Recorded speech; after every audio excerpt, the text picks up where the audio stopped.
Acharya Chanakya says, when someone suddenly change their behavior for you, then never believe that person.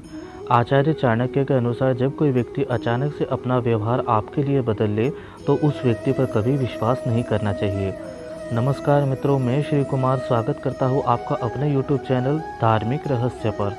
मैं निरंतर प्रयास कर रहा हूँ सनातन धर्म को समाज के हर वर्ग तक पहुँचाने का। आप सभी हिंदू धर्म प्रेमी मेरे इस चैनल को ज़रूर सब्सक्राइब करें, बेल आइकन को भी प्रेस करें, जिससे मेरी हर नई वीडियो का नोटिफिकेशन आपको सबसे पहले मिले। तो चलिए मित्रों, सुनते हैं हनुमान जी के एक परम भक्त की कहानी। नमस्कार, मेरा नाम पंकज है। मैं महाराष्ट्र के जलगांव जिले में रहता हूँ। मेरे पिताजी की कपड़ों की दुकान है जो शहर में बहुत वर्षों से है। बहुत सारे लोग हमारी दुकान पर विश्वास रखते हैं। मेरे पिताजी के छोटे भाई यानी मेरे चाचा जलगांव के करीब एक छोटे गांव में ही रहते हैं। मेरे पिताजी और मैं श्री हनुमान जी के परम भक्त हैं। यहाँ MG रोड पर शिवाजी नगर में हनुमान जी का एक पुराना मंदिर है। हर दिन हम सुबह शाम मेरे अपने पिताजी के साथ वहाँ दर्शन करने जाता था। हनुमान जी की कृपा से हमारी आर्थिक स्थिति भी बहुत अच्छी थी। वर्ष 2020 के जून माह से मेरे पिताजी की हालत बहुत ख़राब रहने लगी थी। उनका खान पान भी अब कम होता जा रहा था। मेरा पूरा परिवार यह सोचकर भयभीत था कि कहीं पिताजी को कोरोना संक्रमण तो नहीं हो गया। मैंने अपने पिताजी का कोरोना टेस्ट कराया। बजरंगबली की कृपा से पिताजी की रिपोर्ट नेगेटिव आई। वह संक्रमित नहीं थे, किंतु फिर अचानक उन्हें क्या हो गया था। मुझे ऐसा लग रहा था कि अप्रैल माह के बाद से जो लॉकडाउन देश में लगा था उसके कारण हमारी दुकान बंद पड़ी हुई थी। शायद इसी कारण से पिताजी की हालत ऐसी हुई है, लेकिन इतना बुरा असर क्यों हो रहा था समझ नहीं आ रहा था। इस बुरे समय में मेरे चाचा हर 2-3 दिनों में मेरे पिताजी की हालत पूछते रहते थे।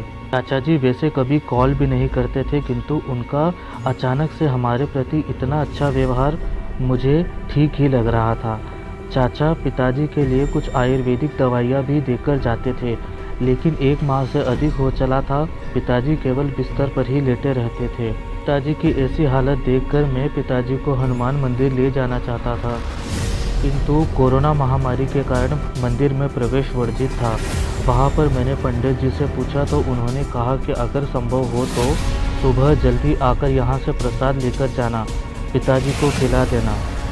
मैं सुबह मंदिर जाकर प्रसाद ले आया।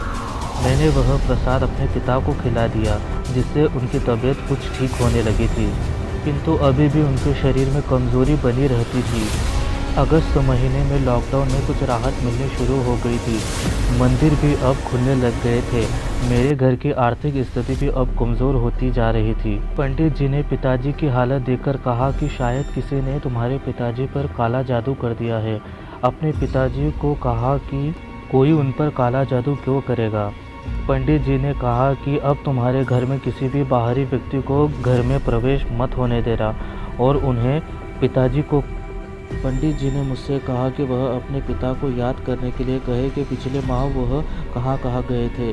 पिताजी ने केवल यही बताया कि वह केवल अपने छोटे भाई के यहाँ पर गए थे और भोजन इत्यादि करके आए थे, तभी से उनकी यह हालत ख़राब है।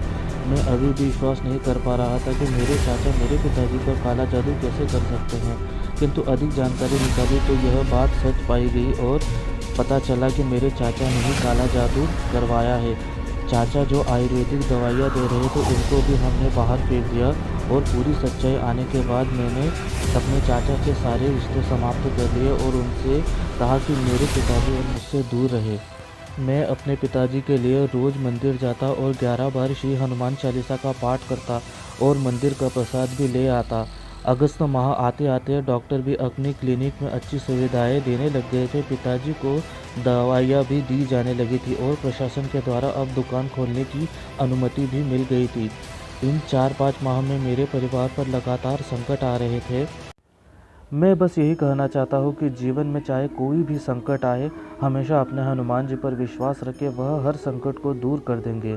धार्मिक रहस्य चैनल के माध्यम से मेरी यह कहानी सब तक पहुँच रही है, इसके लिए भी कोटि कोटि धन्यवाद।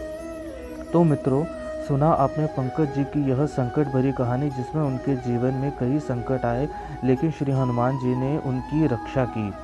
अगर आपके पास भी श्री हनुमान की कृपा से जुड़ी ऐसी ही कोई कहानी है तो मुझे कमेंट ज़रूर करें।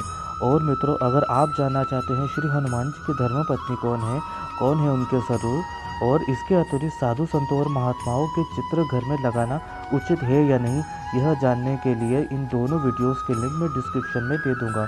इनको भी आप ज़रूर देखें और अपना मूल्यवान फीडबैक भी अवश्य दें। तो चलिए मित्रों, मुझे दीजिए आज्ञा। जय श्री राम, जय हनुमान।